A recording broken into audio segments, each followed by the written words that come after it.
Te louer, on veut t'adorer ce matin, comme tous les jours, à chaque instant.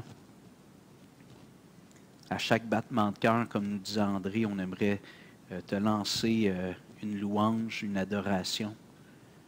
Seigneur, merci pour l'Église, avec un grand E. Merci pour l'Église locale, avec un petit E. Notre Église, Seigneur, notre famille spirituelle, les frères et les sœurs qu'on côtoie semaine après semaine. C'est tellement précieux dans les différences, des fois dans les désaccords, dans la diversité. Seigneur, tu agis au milieu de nous, tu nous transformes, tu nous mobilises. On aimerait te demander de continuer à œuvrer dans chacun de nos cœurs sans exception pour que ton esprit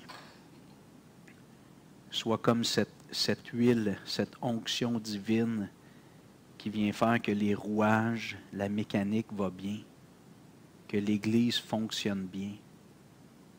Aide-nous à être des hommes, des femmes remplis du Saint-Esprit, comme Jésus.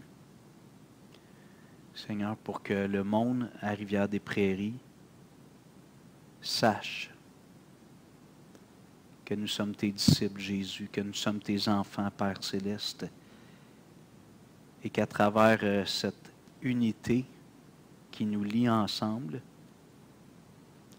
plusieurs à Rivière-des-Prairies et plus loin encore entendent ton appel irrésistible, l'appel de la croix.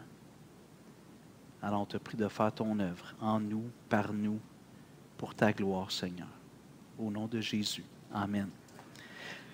Alors, on avait commencé la semaine passée à regarder dans l'alliance relationnelle le 4e point et le Saint-Esprit. Toutes les autres, c'est des vertus chrétiennes. L'amour, l'humilité, la patience, les 3 premiers. Les 3 derniers, la paix, le pardon, l'authenticité ou la transparence. Mais en plein milieu, il y a le Saint-Esprit qui est un être, qui est Dieu lui-même sous une forme vaporeuse, invisible, insaisissable, mais le Saint-Esprit est l'énoncé. Je pense que je l'ai laissé dans... Je l'ai-tu laissé l'énoncé? Saint-Esprit individuellement et collectivement, avez-vous ça sur la... Merci, je le répète, individuellement et collectivement, rester sous l'action du Saint-Esprit pour agir selon ses fruits dans nos échanges. Alors, j'espère terminer aujourd'hui. Si jamais je ne termine pas, c'est pas plus grave qu'il faut. C'est mon privilège d'être là régulièrement.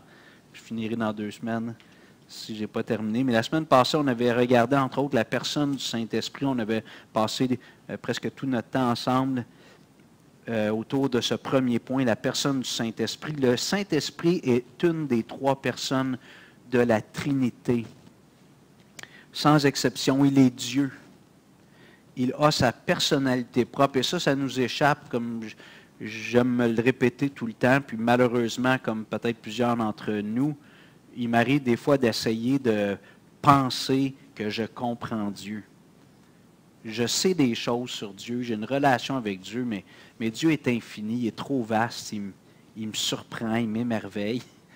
Puis on dirait qu'au fur et à mesure qu'on avance dans le Seigneur, dans nos années, à un moment donné, on pense qu'on a compris comment ça marche, Dieu. Mais je ne comprends pas comment il marche encore. Puis quand je pense que j'ai compris, il me déstabilise pour me faire comprendre que je ne comprends pas encore comment ça marche, Dieu. Parce que Dieu, ce n'est pas une bébelle. Ce n'est pas un objet qu'on peut défaire, expliquer, faire un plan, comment le rassembler. Dieu nous échappe. Alors Dieu existe. Il y a un seul Dieu, et ça fait partie du credo d'Israël, le schéma Israël, Deutéronome 6, un seul Dieu. Puis tu n'en adoreras pas d'autres. Mais ce qu'on découvre dans la Trinité, c'est qu'il existe en 3 personnes distinctes, qui ont chacun leur identité propre, chacun leur personnalité, puis en même temps sont parfaitement fusionnés dans un être. Si on essaie d'expliquer ça avec notre petite intelligence humaine, on tombe dans l'hérésie. On tombe dans peut-être l'apostasie parce qu'on n'arrive pas à expliquer Dieu. Puis on dit, je ne peux pas l'expliquer, ça n'existe pas. Mais ce n'est pas comme ça avec Dieu. Alors, je ne comprends pas la Trinité. Bien, je le comprends. On peut mettre des mots. Des fois, les gens vont dire, c'est un peu comme l'eau qui peut être sous forme gazeuse, liquide ou solide en glace. Mais quand on prend cette image-là, il y a la chance de tomber dans ce qu'on appelle le modalisme. C'est-à-dire que Dieu, c'est une seule personne qui a 3 costumes. Ça, c'est le modalisme, une des hérésies des premiers siècles. Non, c'est vraiment 3 personnes distinctes. Dieu n'a pas 3 costumes, le costume du Père, du Fils, du Saint-Esprit. Quand Jésus est sur la croix, il crie au Père. Et on voit cette dynamique. On va voir encore des passages aujourd'hui. On voit que les 3 interagissent. Jésus, il dit, quand moi je vais être parti, je vais mettre un autre costume, je vais redescendre sous la forme du Saint-Esprit. C'est tout ça qu'il dit? Il dit, quand moi je vais être là-bas, je vais en envoyer un autre, comme moi, le Consolateur. Il ne dit pas, c'est moi qui vais revenir sous une autre forme.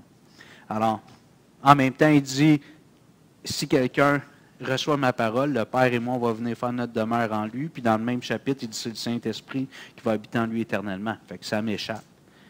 Mais c'est ça la beauté.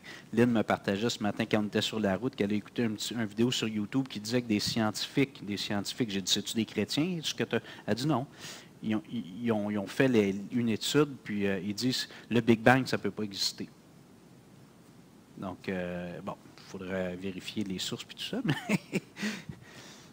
mais quand on essaie d'expliquer Dieu, qu'on essaie d'expliquer que la Terre existe peut-être depuis juste 6 000 ans, 8 000 ans peut-être, puis que Dieu ne fait pas partie de l'équation, on est dans quelque chose qui n'est pas intelligent. Mais de la même façon que nous créons des choses qui ne sont pas le fruit du hasard, un petit appareil, une voiture, de la même façon, ça prend une intelligence qui est impliquée dans la conception de ces appareils-là technologiques qu'on a. De la même façon, Dieu est au-dessus de nous, Dieu nous dépense, il existe et je n'arriverai pas à le saisir jamais.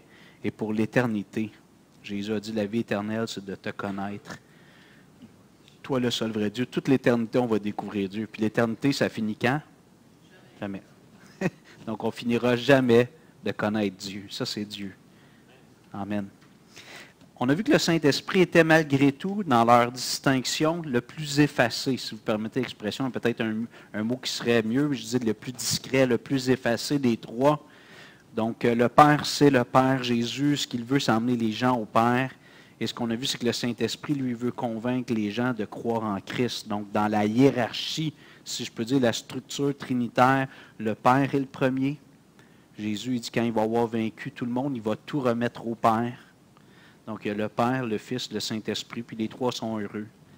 Parce que d'être soumis les uns aux autres, lorsqu'on est pur dans notre âme, ce n'est pas quelque chose qui est éprouvant d'être soumis les uns aux autres. Mais à cause du péché, c'est difficile de se soumettre les uns aux autres. Mais dans la Trinité, il n'y a pas de mal.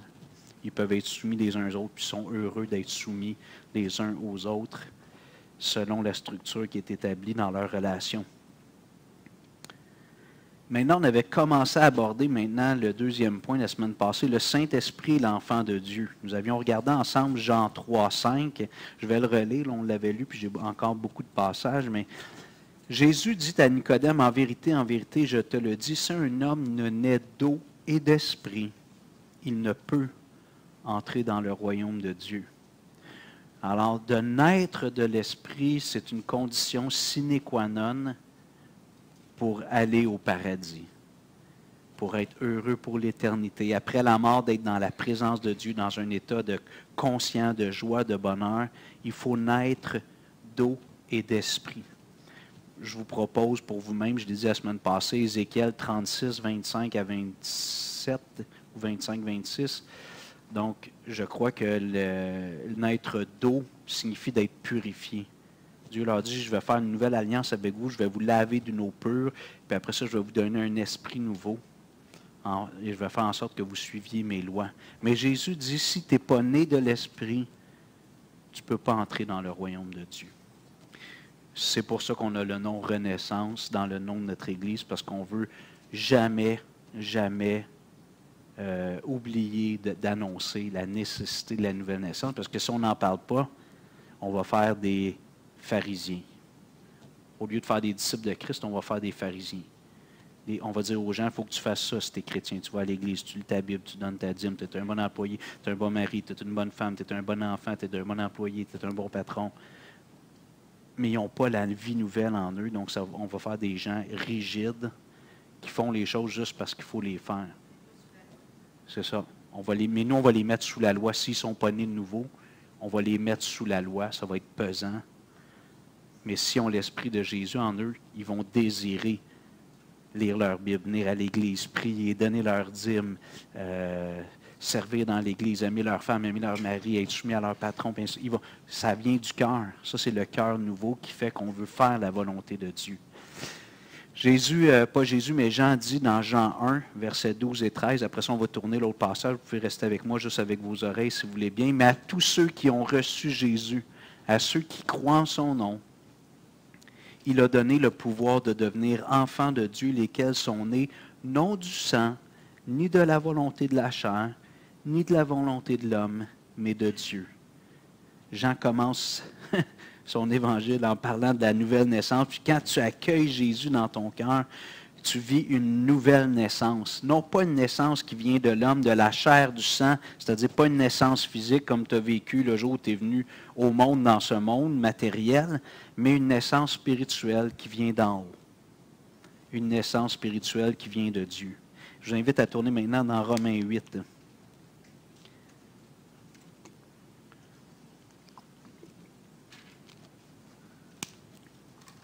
Verset 14 et suivant.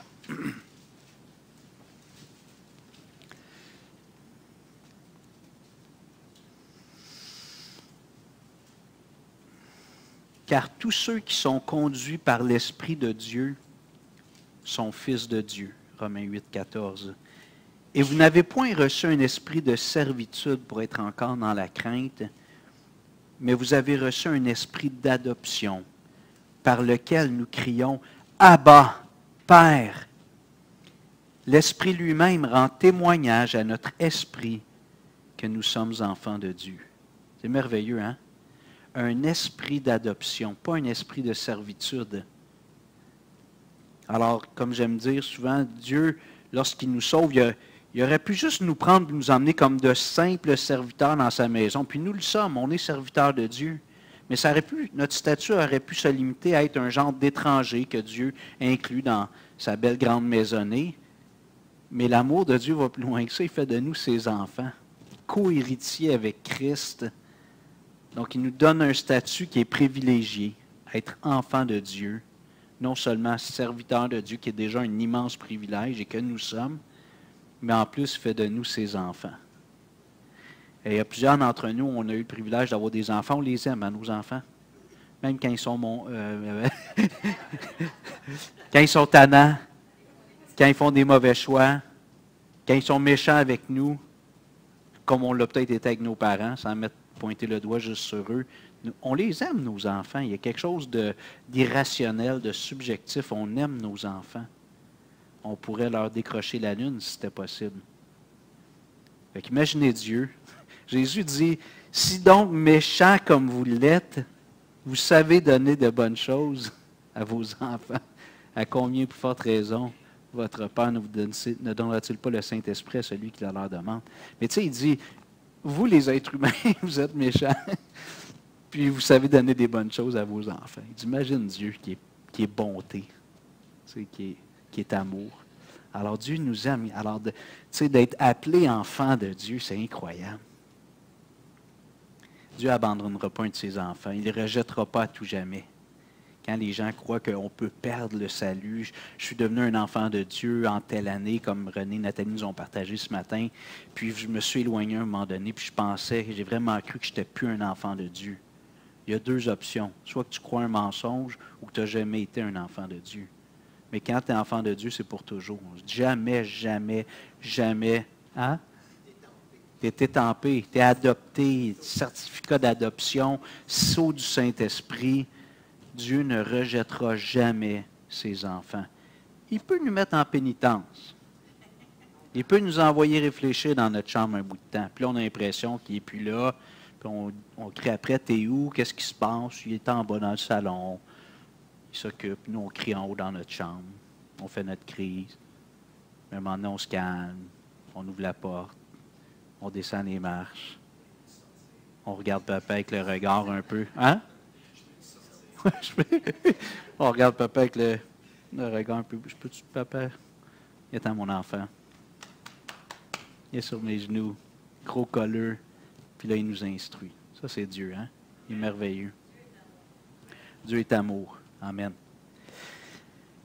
Maintenant, j'aimerais distinguer une chose, parce qu'avec Martial, il n'y a pas longtemps, on a eu un homme qui nous a visité un mercredi soir, on ne l'a pas revu depuis, mais on avait parlé de baptême du Saint-Esprit et baptême d'eau. Puis je sais que dans le Nouveau Testament, quand Luc a écrit les Actes, entre autres, il a écrit les choses, puis il ne donne pas toujours tous les détails de la séquence du temps. Des fois, il se passe peut-être des heures, des semaines, on ne sait pas, entre les choses. Et à quelques endroits, on pourrait croire avec certains passages que le baptême d'eau est le moment où on reçoit le Saint-Esprit. Certaines personnes vont dire, regarde Jésus. Mais premièrement, il y a une fausse croyance dans ça. Est-ce que Jésus avait le Saint-Esprit avant son baptême? La réponse est oui. Il est Dieu. Il l'avait sans mesure. On va voir tantôt un passage. Depuis sa conception, Jésus était rempli du Saint-Esprit. Mais Dieu a donné un signe visible parce que nous, on est incrédules. Parce que nous, on a besoin de voir pour croire. Alors Dieu a fait descendre une colombe, le Saint-Esprit sous la forme d'une colombe, mais c'était juste pour que les gens disent « Ah, OK, lui est vraiment spécial. » C'est pour ça que Jean dit « Voici l'agneau de Dieu qui ôte le péché du monde. » Donc Jésus était déjà rempli du Saint-Esprit. Jésus n'a pas reçu le Saint-Esprit à son baptême. Ça, c'est une fausse doctrine. Il y en a qui ont poussé cette idée-là. Jésus est devenu le Messie. Il a pris conscience de sa messianité le jour de son baptême. À 12 ans, Jésus dit à Joseph et Marie, il faut que je m'occupe des affaires de mon Père. Il ne parle pas de Joseph, là. Jésus savait déjà depuis toujours qu'il était le Fils de Dieu. Alors, il faut distinguer le baptême du Saint-Esprit du baptême d'eau. J'en ai parlé un peu la semaine passée. C'est un peu comme le mariage, le 6 mai, et non le 5. 6 mai 95, Lynn et moi, on s'est mariés. Puis quand on s'est mariés, on était déjà amoureux avant. On n'a pas décidé le 6 mai, on se croise sur la rue, puis on se dit hey, on va-tu se marier? Comme à Vegas. Ça faisait déjà 1 an et demi qu'on planifiait. J'avais demandé sa main à son père, on était fiancés. Donc, quand on se fait baptiser, on fait une cérémonie publique avec témoins, comme un mariage, d'une réalité qui est déjà là en dedans de nous. Donc, quand je me suis marié, j'étais déjà en amour avec Lynn depuis un bon bout de temps. Quand je me fais baptiser, j'ai déjà le cœur nouveau, l'esprit nouveau. J'ai reçu le baptême du Saint-Esprit. J'ai été baptisé dans l'esprit de Jésus. Je suis passé de la mort à la vie. Et là, je veux le témoigner publiquement aux hommes, aux femmes qui sont autour de moi. Alors, je rentre dans l'eau, pasteur ou quelqu'un d'autre me trempe dans l'eau. Ça représente qu'un jour, Hugo, le vieux Hugo, a été crucifié avec Christ. Et quand on sort de l'eau, il y a un nouveau Hugo intérieur qui vit maintenant en Jésus, une vie nouvelle. 1 Corinthiens 12, s'il vous plaît.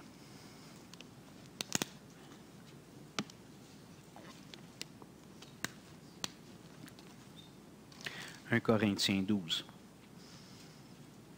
Dans certains mouvements, on disait que tu pouvais croire et accepter Jésus, mais tu devais vivre une autre expérience à un moment donné. Tu devais être baptisé du Saint-Esprit, puis à ce moment-là, il y aurait quelque chose, des nouveaux sons qui sortiraient de ta bouche. Tu parlerais en langue, comme à la Pentecôte, acte 2. Alors, on a mélangé des croyants sincères.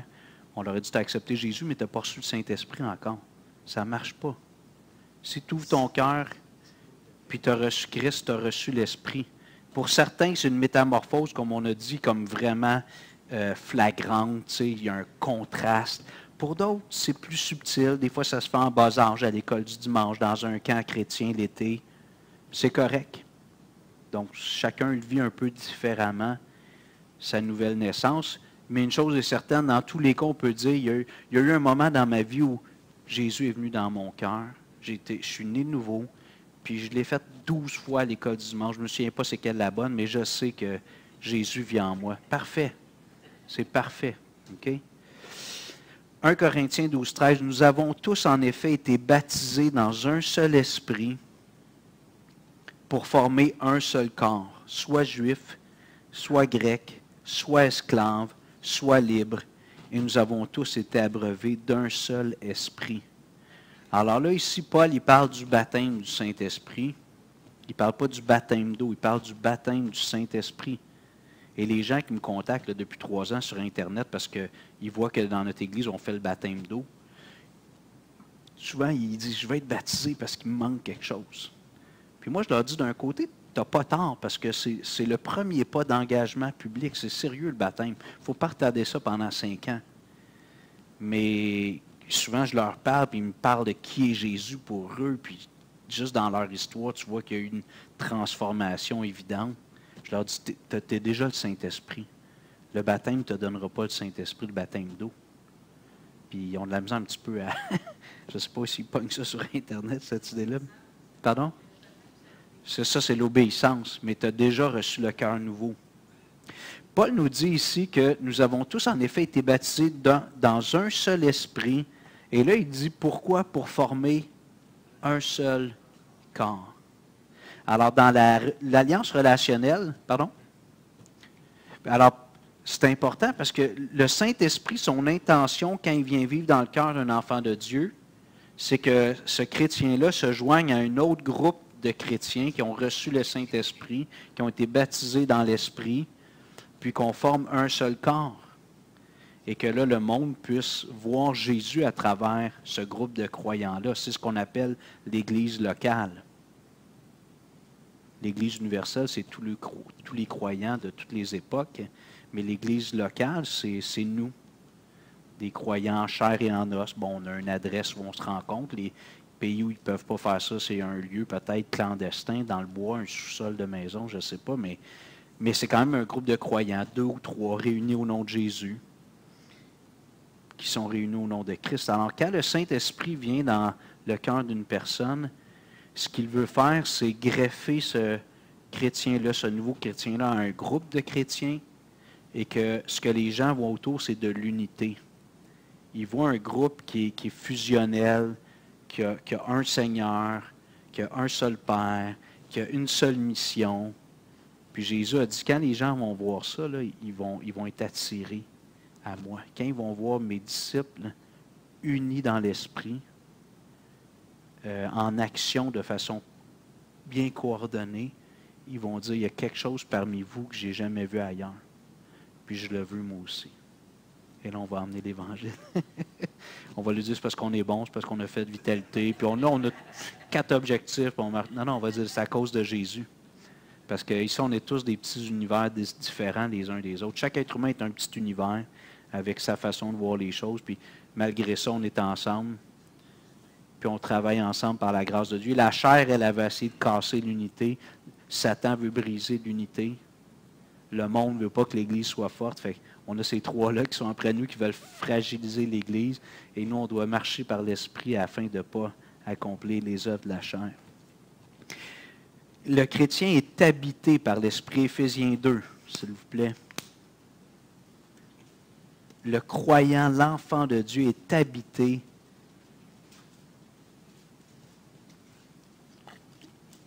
par le Saint-Esprit. Quand nous sommes tous ensemble, on est comme un peu une brique. Hein? Eddie connaît ça. Pierre, il dit que nous aussi, nous sommes des pierres vivantes comme Jésus, mais une pierre tout seul, ça ne fait pas un bel édifice. Mais quand tu mets des pierres ensemble, ça commence à prendre forme et ça ressemble à un mur, une habitation, un édifice. Paul nous dit dans Éphésiens 2, 20 et suivant, « Vous avez été édifiés sur le fondement des apôtres et des prophètes, Jésus-Christ lui-même étant la pierre angulaire. En lui, tout l'édifice bien coordonné s'élève pour être un temple saint dans le Seigneur. En lui, vous êtes aussi édifiés pour être une habitation de Dieu en esprit. » Dieu habite au milieu de nous, c'est merveilleux. C'est merveilleux. Il habite dans mon cœur, dans ton cœur, si tu es un enfant de Dieu, mais quand on est réunis ensemble, c'est un peu quand on voit Dieu qui remplit le temple de sa gloire. Quand Salomon fait la dédicace, c'est la même chose au milieu de nous. La gloire de Dieu est au milieu de nous. Dieu est au milieu de nous. Et quand les gens arrivent ici, ils perçoivent, on l'espère, généralement quelque chose de divin. Parce que Dieu est là. Pas parce que nous sommes Dieu, mais parce que Dieu est ici au milieu de nous. Le Saint-Esprit donne des dons. On revient dans 1 Corinthiens 12, s'il vous plaît. J'aurais peut-être dû le voir avant, c'est pas grave. 1 Corinthiens 12.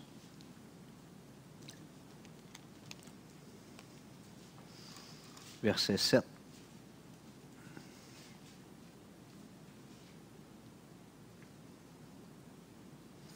et suivants. Or, à chacun, la manifestation de l'Esprit est donnée pour l'utilité commune. En effet, à l'un est donné par l'Esprit une parole de sagesse, à un autre une parole de connaissance, selon le même Esprit, à un autre la foi par le même Esprit, à un autre le don de guérison par le même Esprit, à un autre le don d'opérer des miracles, à un autre la prophétie, à un autre le discernement des esprits, à un autre la diversité des langues, à un autre l'interprétation des langues. Un seul et même Esprit opère toutes ces choses, les distribuant à chacun, en particulier comme il veut.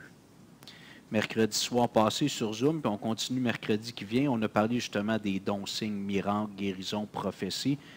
Venez nous rejoindre mercredi soir si vous voulez un peu d'explication sur ces dons-là. Mais maintenant, je voudrais me concentrer plus sur l'idée générale. Le Saint-Esprit nous donne un ou des dons. Je pense que la plupart des chrétiens ont souvent plus qu'un don. Puis je me souviens, quand j'étais nouveau croyant à l'Église de Longueuil, on pouvait faire des petits questionnaires pour essayer de trouver notre don. Je trouve que c'est cute comme idée, mais finalement, moi, j'avais des choses là-dedans. Il y en a qui se sont peut-être un peu avérées vraies, d'autres non, au fil du temps. Parce que ça dépend de ce qu'on vit, puis comment on interprète, qu'on lit le monde, puis notre interaction avec les gens dans l'Église. Ce que j'ai remarqué avec le fil du temps, c'est que souvent, c'est l'Église. Quand je dis l'Église, c'est les autres croyants autour de nous qui nous voient semaine après semaine, qui voient notre don ou nos dons. Donc, on va servir dans un ministère, puis ils vont nous « Hey, j'apprécie ton service, j'aime ça quand tu t'impliques, ou l'enseignement, ou le... Puis, là, on voit qu'on a un don. Puis, c'est l'Église comme qui nous donne une rétroaction de ce qu'on fait, puis qui nous... Alors, si tu ne sais pas c'est quoi ton don, c'est pas grave. Sers. Puis, souvent, notre don va là où notre cœur est. Souvent, pas toujours, mais souvent, l'Église va le confirmer. Alors, des fois, je me souviens, une fois, il y avait un jeune homme qui était arrivé à l'Église à Longueuil, puis ça faisait quelques semaines ou mois qu'il était chrétien, puis je parlais avec, puis il voulait fréquenter une fille de l'Église, puis il me dit, moi, je veux être pasteur. Fait que je disais, wow, c'est une bonne idée, tu sais. Mais il était convaincu qu'il allait l'être, puis là, je lui dis, dans quelle Église tu vas? Est-ce que es-tu en formation? Est-ce que les anciens voient cet appel-là dans ta vie? Il n'y avait rien de ça. Je ne sais pas qu'est-ce qu'il animait. Est-ce qu'il est devenu pasteur? Je ne sais pas, je n'ai pas rencontré, mais servons l'Église. Servons les frères et sœurs. Dieu met des désirs dans notre cœur, puis on sert. Puis des fois, on sert dans des choses où il y a des besoins, puis ça ne tente pas nécessairement. Finalement, ça se révèle. Moi, quand j'étais, juste pour un petit témoignage personnel, quand j'étais nouveau converti, mon frère, qui est 2 ans mon aîné, s'est converti aussi 2 ans avant moi, ça donne comme ça, mais puis moi, je deviens chrétien à l'automne 91, puis lui, il est chrétien depuis 89 environ. Puis il est déjà en formation avec le pasteur. Puis à un moment donné, il dit au pasteur, moi ça, il me l'a raconté par après, mais il a dit, j'ai demandé à Richard Hull, j'aimerais ça vous rencontrer, M. Hull, tu sais. Puis Richard rencontre mon frère, il dit, dans le fond, c'est à quoi t'aspires, Hugo? C'est quoi, pas Hugo, Yannick, mon frère s'appelle Yannick, tu sais, à quoi t'aspires? Puis il dit, moi, j'aimerais ça prendre votre place dans quelques années. il était audacieux. Richard l'a trouvé cute, mais il a compris, il aspirait au pastorat. Tu sais. Fait que, puis mon frère est pasteur maintenant de l'Église de l'Espoir à Longueuil depuis 25 ans et plus. Mais dans nos personnalités, comme j'ai déjà partagé, mon frère est plus intellectuel que moi. Moi, quand on était jeune, souvent pour imager un peu, moi j'étais Captain Kirk, lui était Spock. Docteur Spock, tu sais. Moi, j'étais le gars de l'action. Puis lui, c'était un peu, il pogne les ouïes, il m'endort. Puis... Ou encore jouer au ballon, lui, il aimait les échecs.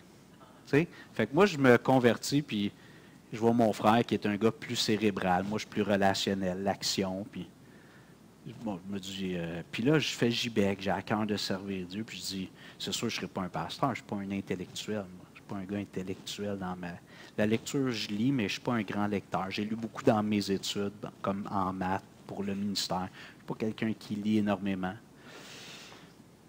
Puis, mais je me suis dit, si tu veux m'appeler au ministère, Seigneur, moi, je peux aller donner des dépliants. Tu sais. Bon, dans ce temps, je m'excuse, mais c'était en Afrique toujours qu'on pensait. Tu sais. Je vais aller donner des dépliants en Afrique. As-tu quelque chose sur la main, Richard? OK. Je pensais que c'était un petit signe. Mais... fait que là, Mais tu sais, puis je voulais pas me diminuer, mais je comparais la personnalité. Puis à un moment donné, je commence à faire des cours Sembec, puis tout ça. Puis le pasteur qui est venu après Richard Roule, Claude Beaulieu, à un moment donné, il me dit, Hugo, il me dit, tu compares-toi pas, là. Tu sais. Puis là, il commence à me parler des pasteurs. Je ne sais pas si vous vous souvenez de M. Keefe. C'était un joueur de hockey. C'était pas un intellectuel, vous comprenez? C'était pas une bolle à l'école. Ça ne veut pas dire qu'il n'était pas bon à l'école, mais lui, Claude, c'était un touche-à-tout. Il a été plongeur professionnel avec des scaphandres pour aller chercher des choses pour la SQ. Il a réparé des autos, tu sais. Fait qu'il dit, non, c'est pas comme ça. On se fait une image des fois, tu sais. En tout cas, ça, c'est mon cheminement. Puis il me dit, envoie. Il m'a donné un peu le coup de pied. Je travaillais avec René dans ce temps-là. Puis on voulait implanter une église à Ville-la-Salle. Puis là, il dit, ça va être toi l'implanteur. Bon, je vais te coacher, je vais t'épauler. Puis là, je demande un sabbatique d'1 an. Puis mon sabbatique est accepté, tu sais, Puis là, finalement, Claude part 1 mois après en burn-out. Fait que finalement, ce projet-là a été retardé. Je suis parti pour Rivière-du-Loup, finalement. Mais tout ça, OK, je vous parlais tu sais, dans le fond, moi, je voulais servir le Seigneur. J'avais du zèle pour ça. Je prenais les cours qui passaient. Bon, il y en a qui ne sont pas appelés à faire des cours. Ils ne seront pas dans une charge d'enseignement nécessairement. Moi, j'avais à cœur. Après ça, j'ai fait un parcours académique séculier dans l'enseignement. Fait que j'ai développé des capacités de communication. Ça ne veut pas dire que tous les pasteurs passent par là, mais le Seigneur m'a fait passer par des chemins où il m'emmenait là où il voulait m'amener. Mais pour moi, ça a toujours été important. Ce n'est pas moi qui faisais la promotion de moi-même. Moi, je servais, puis c'est les leaders qui me disaient, Hugo, tu veux-tu prendre cette responsabilité-là? J'étais toujours surpris, souvent, en tout cas, je disais, voyons donc. Puis là, je dis, OK, si tu penses, je vais essayer, tu sais, je vais faire du mieux que je peux. Puis avec le temps, le Seigneur confirme, puis je me souviens. Moi, je ne suis pas un bon dirigeant de cœur. Puis dans le temps, quand j'étais converti, il fallait battre la mesure. Tu sais, je n'étais pas capable. Moi, je ne vous l'ai jamais dit, mais souvent, je ne tape pas des mains pendant un chant, puis je deviens off-beat. Je suis maladroit.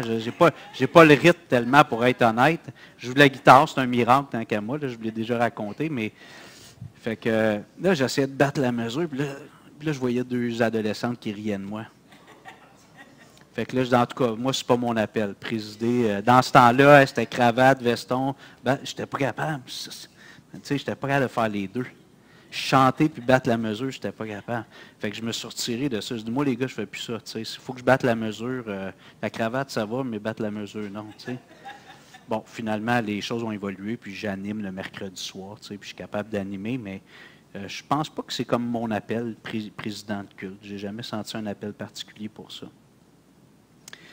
Je reviens dans notre sujet, les dons de l'Esprit. C'est l'Esprit qui donne les dons. Puis Paul nous dit ici, c'est lui qui fait les dons. Il dit... un seul et même esprit opère toutes choses, les distribuant à chacun en particulier comme il veut. Comme il le trouve bon. C'est le Saint-Esprit. On peut aspirer et essayer à un moment donné une avenue, mais si on ne voit pas de confirmation assez claire, bien, le Saint-Esprit a un autre don pour nous, puis il y a un autre ministère, il y a d'autres choses qu'on peut faire dans l'Église qui doit nous animer de toute manière, qu'on soit dans un ministère visible ou dans un ministère qui est plus dans l'ombre, c'est un esprit de service. Quand on vient ici, même en avant, il faut le faire avec un esprit de service, pas avec de l'orgueil, puis on est de l'avant, puis on veut faire valoir notre personne. Le Seigneur nous discipline quand on fait ça. Hein? Quand on vient avec orgueil, le Seigneur nous ramasse à un moment donné, il dit, non, c'est pas ça dans mon Église. Paul a dit dans Galates 2,20, j'ai été crucifié avec Christ, et si je vis, ce n'est plus moi qui vis, c'est Christ qui vit en moi. Donc cet esprit-là qui est en nous, c'est l'esprit de Jésus. C'est Jésus qui vit en nous par son esprit. C'est merveilleux. Ce Jésus qui a été l'homme parfait, amoureux de Dieu, qui a annoncé l'Évangile, qui était prêt à mourir par amour pour le Père, il vit en moi. Et je me souviens, quand je luttais plus dans les premières années chrétiennes, je devais apprendre cette dynamique-là, de la sanctification par la puissance du Saint-Esprit. Et je luttais, puis je tombais dans certaines choses, puis j'étais triste, accablé, toujours de demander pardon pour la même chose. Puis à un moment donné, j'ai dit, c'est Jésus qui vient en moi. Et là, quand j'étais tenté, je disais, non, le vieux Hugo qui cédait à la tentation avant, il a été crucifié avec Jésus. Maintenant, il y a Jésus qui vient en moi, qui me donne la force. Jésus n'a jamais péché. Jésus n'a jamais péché. On va aller dans Luc 4, justement, un passage intéressant. Luc chapitre 4.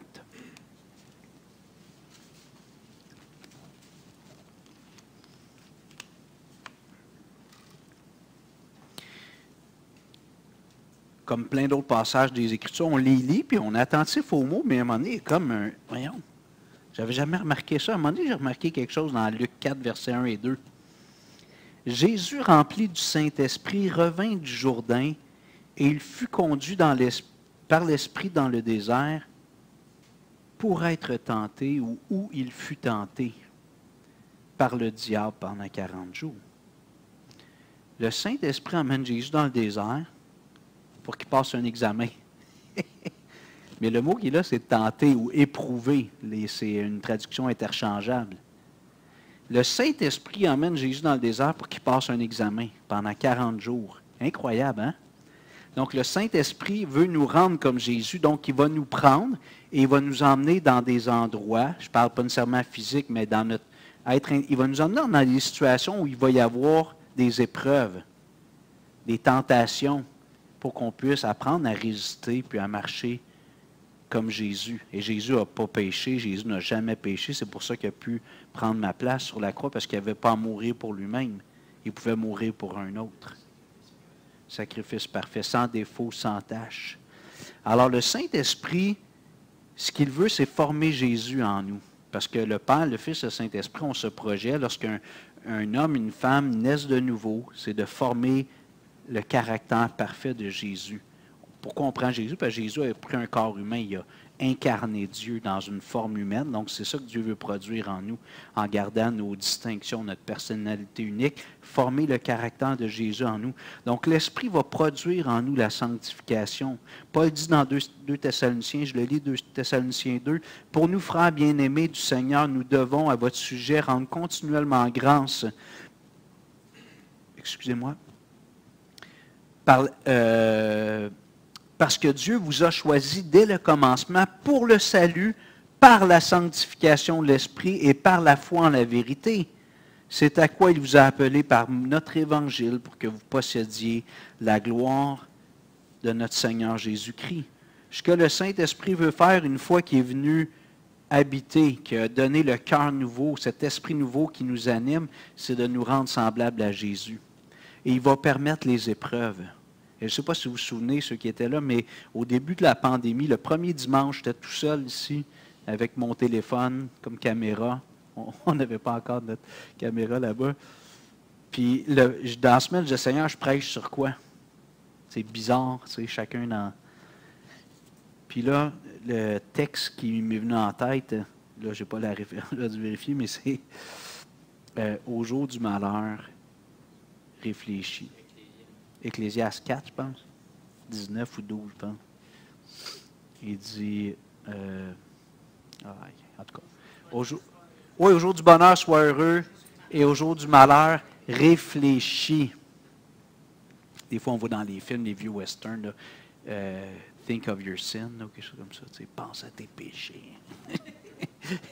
Mais Dieu permet l'épreuve, il faut qu'on ait ces temps de pause. Et moi, je crois que la pandémie, pour tous les êtres humains, c'est un temps pour réfléchir. C'est une épreuve comme planétaire. Nous, les chrétiens, de voir est-ce que mes priorités sont à bonne place. Tu sais, est-ce que je suis tout feu, tout flamme pour le Seigneur? Je suis tiède? Est-ce que je vais passer à travers cette... On a vu malheureusement dans toutes les églises, on a perdu des joueurs. Et moi, j'aime dire, puis je ne dis pas ça avec un petit rire, mais le Seigneur a révélé des choses à travers la pandémie. Les épreuves, c'est comme tordre un citron, ça fait sortir le jus. Alors, puis peut-être que c'est juste de grandir. Pour d'autres, je ne sais pas, dans leur retrait, le Seigneur va parler à leur cœur. Mais dans les épreuves, le Saint-Esprit a emmené Jésus dans le désert pour qu'à travers l'épreuve, Jésus apprenne l'obéissance, comme l'auteur aux Hébreux dit. Le Fils a appris l'obéissance par les choses qu'il a souffertes, imagine. De la même façon, Dieu permet des épreuves dans nos vies pour nous faire grandir. Et on a toujours, il y a deux options. Soit qu'on boude et on n'est pas content, puis on ne grandit pas. Puis des fois, on commence comme ça. Puis après un petit bout de temps, regarde, Suza, comment est-ce qu'elle est? Puis à un moment donné, les brosses délancent. On dit, moi, Seigneur, je fais dur. Hein? Fais du gros boudin pendant 2 semaines, 3 mois. As-tu quelque chose que tu veux que j'apprenne à travers cette épreuve-là? J'ai vécu quelque chose. Puis, ça arrive souvent que les épreuves, on n'est pas responsable, on subit. Des fois, on est responsable. On a fait des mauvais choix, on n'a pas eu la bonne attitude, on a créé une partie du problème. Mais des fois, on subit. Tu es en auto, tu te fais foncer dedans, puis tu es à l'hôpital 6 mois, tu n'as pas de faute. Ce n'est pas Dieu qui t'a frappé qu'un 2x4. Mais il dit que tu sois à l'hôpital parce que tu as conduit en état d'ébriété, ou que tu es à l'hôpital parce que tu étais un bon petit conducteur, tu t'es fait foncer dedans. Réfléchis. Est-ce que c'est juste d'apprendre à aimer Dieu, puis là, tu es alité pendant 6 mois, le carcan, le corset? Tu as connu ça, Ginette? Regardez le plafond. Dieu était là, hein, tu nous as dit mercredi? Dieu était là dans ta chambre à regarder le plafond pendant 3 mois. Avec un corset pour ne pas bouger la colonne, le cou. Alors peut-être que ce temps-là, ce ne sera pas pour abandonner un péché. Ça va peut-être être juste pour savourer Dieu davantage. Mais si c'est ça, c'est une bonne chose. Si après une épreuve de quelques mois, quelques années, je savoure Dieu davantage, wow! C'est un grand gain. Vous êtes d'accord? Amen. OK. On est sur la même page. La mission de l'Esprit. Jean 20, s'il vous plaît.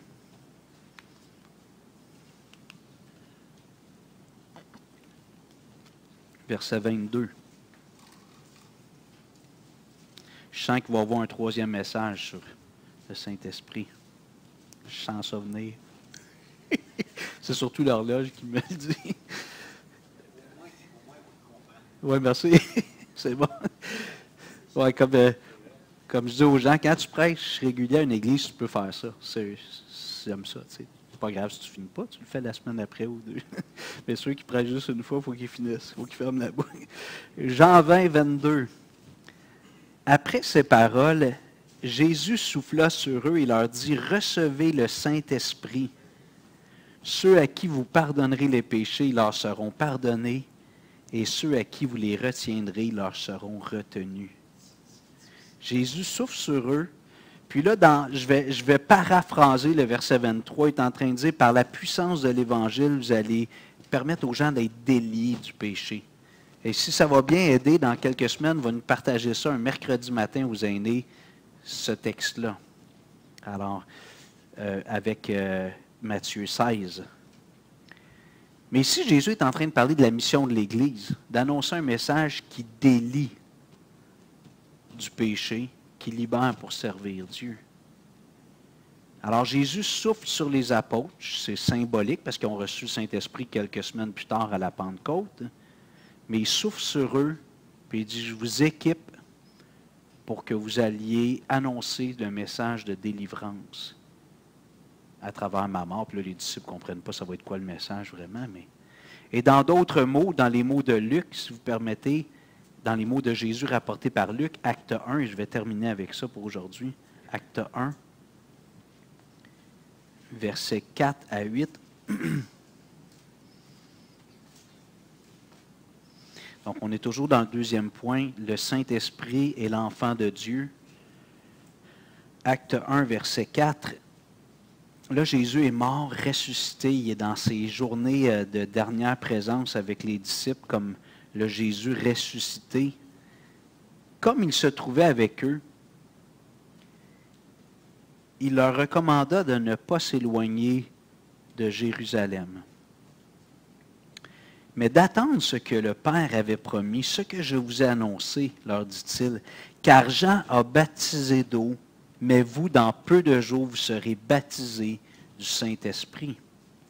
Alors les apôtres réunis lui demandèrent, « Seigneur, est-ce en ce temps que tu rétabliras le royaume d'Israël? » Il leur répondit, « Ce n'est pas à vous de connaître les temps ou les moments que le Père a fixés de sa propre autorité, mais vous recevrez une puissance, le Saint-Esprit survenant sur vous, et vous serez mes témoins à Jérusalem, dans toute la Judée, dans la Samarie et jusqu'aux extrémités de la terre. » Wow!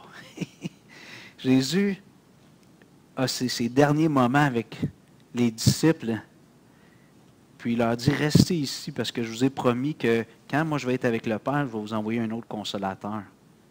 Et restez ici, c'est ici que ça va arriver à Jérusalem. Restez ici.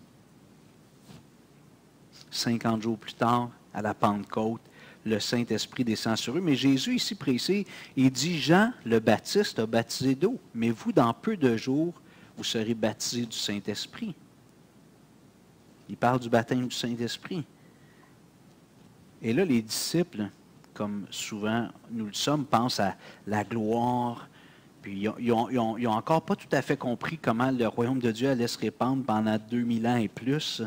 Ils pensent que Jésus va venir établir son règne et qu'eux vont faire partie de sa garde rapprochée, puis qu'ils vont avoir les privilèges, puis la notoriété, le prestige d'être la garde rapprochée de Jésus. Il lui dit, « Est-ce en ce jour-là que tu rétabliras le royaume d'Israël? » Il leur répondit, « Ce n'est pas à vous de connaître les temps ou les moments que le Père a fixés de sa propre autorité. » Donc il dit, les gars, pensez pas à ça. C'est correct d'anticiper puis de dater le retour du Seigneur. Mais il dit, c'est pas ça qui doit vous préoccuper au quotidien. Il dit, vous allez recevoir une puissance, le Saint-Esprit. Je vais envoyer mon esprit sur vous. Pour reprendre d'autres mots, un verset ou deux plus haut, vous allez être baptisés du Saint-Esprit. Pour retourner dans Jean 3, vous allez naître de l'Esprit. Vous allez avoir un cœur nouveau, un esprit nouveau. Et je vous donne cette vie nouvelle-là pour que vous fassiez une chose en particulier. Pendant le temps que je vais vous laisser sur la terre, jusqu'à temps que je vienne établir le règne d'Israël, il dit, je veux que vous soyez mes témoins. Il dit, je veux que vous sortiez des murs. Vous allez voir les gens en parole et en action, comme Jésus l'a montré, en parole et en action, puis que vous parliez de moi. Donc, si on est né de l'Esprit, si on a reçu le Saint-Esprit, c'est pour être comme Jésus. Alors, si on parle de sa personne, Jésus, c'est l'homme parfait, caractère parfait, qui ne fait jamais de péché. Dieu veut nous emmener là. C'est là qu'il veut nous emmener. Et vivre comme Jésus, ça veut dire aussi de faire sur la terre un monde brisé, ce que Jésus a fait. Qu'est-ce que Jésus a fait? Il est venu emmener le salut. C'est vrai? Jésus dit, c'est pour cette heure-là que je suis venu. Pendant une trentaine d'années, il a été discret. C'est le bon petit gars, le fils parfait à maman. Le grand frère fatigant parce qu'il ne fait jamais de faute. Mais là, pendant 3 ans environ, là, Jésus a annoncé le royaume. Puis il a fini ça avec un bal de finissant formidable, avec une belle couronne d'épines clouée sur une croix.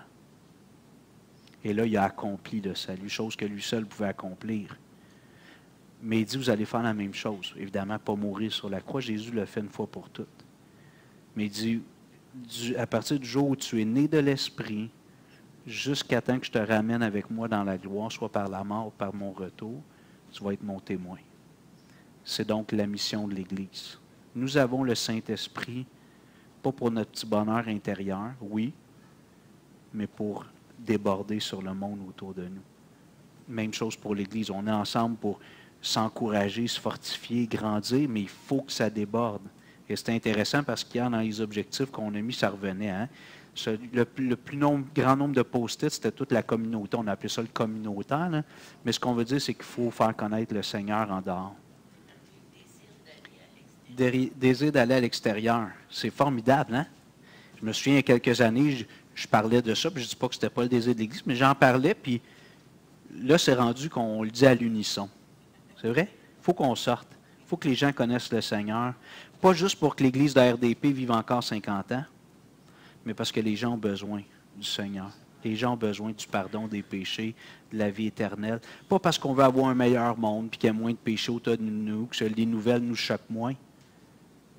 Parce qu'on veut que les gens soient sauvés, que Dieu soit glorifié dans leur vie.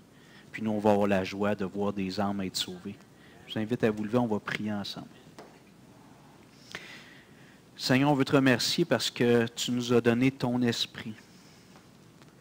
Tu nous as donné un esprit nouveau, un cœur nouveau. Et Seigneur, nous désirons les choses que Jésus désirait. C'est l'esprit de Jésus qui vit en moi. Jésus voulait la gloire du Père par une vie sainte, une vie d'amour, une vie de générosité, une vie de sainteté, de justice. Jésus voulait ça. Et Jésus voulait faire connaître le Père. Et maintenant, tu nous as permis de le connaître. Nous avons connu le Père à travers Jésus. Et maintenant, l'Esprit de Jésus agit dans le cœur de chaque frère et sœur de l'Église Renaissance RDP et il nous pousse à ne pas garder tout ça pour nous, mais à sortir d'ici. Et que tout RDP entende l'Évangile année après année, semaine après semaine, mois après mois, en parole, en action. Et que des milliers d'âmes viennent à Jésus. Denis nous a dit hier qu'il ne faut pas mettre de limites à ce que Dieu peut faire. On peut rêver grand. On va faire des plans réalistes, logiques, mais on va rêver grand. On veut gagner tout Rivière-des-Prairies pour toi. Jonas qui ne voulait pas aller prêcher à Nénive, qui ne voulait pas y aller, a été un objet dans tes mains pour un réveil national. Ça dit que même les bêtes, même les animaux,